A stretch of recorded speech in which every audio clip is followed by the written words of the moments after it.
Fare le elezioni il 17 significa non far votare 50.000 alpini, 30.000 alpini, 40.000 alpini. Vuol dire togliere il diritto democratico del voto a queste persone. Non usa mezzi termini il presidente della regione Veneto Luca Zaia parlando dell'ipotetica data per l'Election Day il 17 maggio 2015 a margine del tradizionale incontro dei saluti e bilancio di Natale.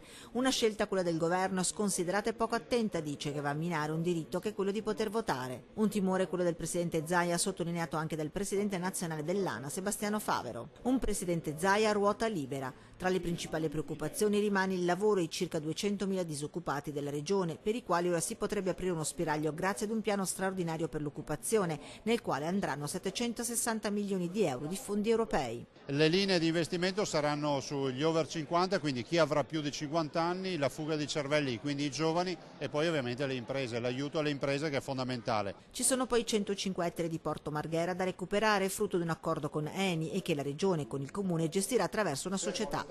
Ci sono gli investimenti a tutela del dissesto idrogeologico con il bacino di contenimento di Caldogno e il ricordo di Zaia vale 4 vittime della tragedia di Refrontolo.